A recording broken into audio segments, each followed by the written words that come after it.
Hey, this is Best for Me, and I'm Shayla. December is Narcissist Abuse Awareness Month, and we are going to continue our discussion. We started in the first December episode to provide an understanding of narcissist personality disorder. Just to briefly recap, in the last episode, I told you about the claims being made that narcissists are evil.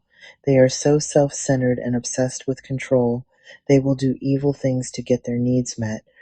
That need is to be perceived to be a better person than who they truly are. The best way they know to do this is by making you look bad. They put others down so they can be seen in a more positive light to deceive people into believing they are someone they are not.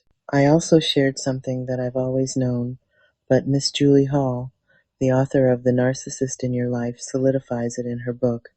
Narcissists are incapable of loving others.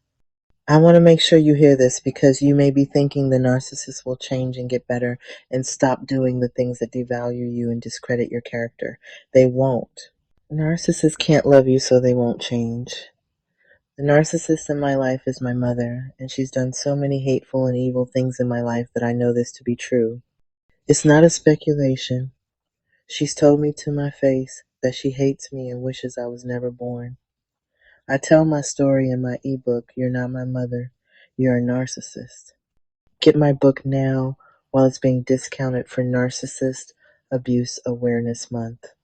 When you read my story, you will see just how evil and self-entitled my mother is. As I mentioned in the previous episode, you will find a lot of resources on narcissist personality disorder. I was surprised when I started researching the illness because it's rarely diagnosed like bipolar or schizophrenia, and it is so misunderstood. Most sources you find will say the same thing, but there are some resources that offer much greater detail into what a narcissist is. Let's look at what some of those narcissistic traits are. Self-entitlement. So what is self-entitlement? Without reading a definition, I'm going to tell you what it means to me. So instead of the textbook definition, I'm giving you the real, relatable definition. Essentially, self-entitlement is when the narcissist puts their needs and wants above your needs at all times and occasions, no matter the situation.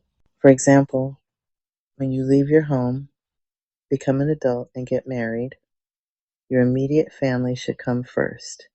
But when you're dealing with a narcissist, having a wife or a husband or a child is never reason enough for you to ignore the narcissist's needs. They're self-entitled and need to be superior to everyone else. They need to be first above everyone else. My mother would do things like holding it against me for not traveling from Nashville to Portland, Tennessee to visit her when she knew I worked a full-time job, was in college, and had a family of my own with my husband and my son. With what little spare time I had, I would want to be there for my child and my husband. The narcissist will make you feel that you're doing wrong for putting yourself and your family first.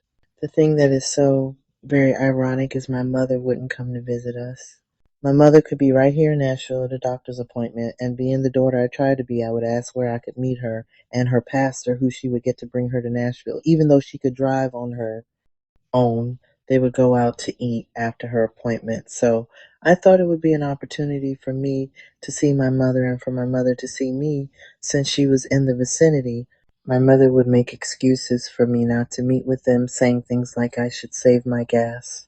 This is the same mother that would get mad and hold it against me if I didn't travel all the way to Portland, but with her being closer to me where I wouldn't spend as much on gas, she didn't want me to meet up with her.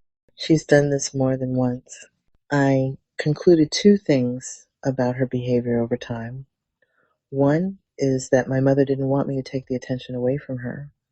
I knew the pastor and his church were praying for me before a major surgery I had, so I know he would have liked to speak to me and ask about my recovery. That would take attention away from my mother. Narcissists need the focus to be on them. The second thing is that my mother didn't care about spending time with me. Just like I said, narcissists can't love. It is never love. It is always manipulation and control. She wanted me to jump through her hoops. She's self-entitled on her terms. Manipulation. Narcissists are said to be master manipulators. They are pathological liars. So that allows their manipulations to work until you learn who they truly are. They wear masks to hide their evil so people in public do not know who they truly are. Those who know the narcissist may never see the narcissist do anything wrong. As a matter of fact, the narcissist is often a very likable person to those who don't know them. This is why it is hard for people to believe what you tell them about who the narcissist really is or how the narcissist treats you behind closed doors. Then there is the smear campaign. The narcissist lies to the people who know you and portrays you as being the evil person. They do this to destroy your relationships and turn people against you so they will side with the narcissist. The narcissist doesn't want you to have relationships outside of the relationship you have with the narcissist. Narcissists need complete control over your life and relationships. I'm going to stop here and continue in the next episode.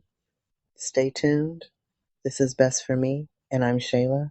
Have your best day being you.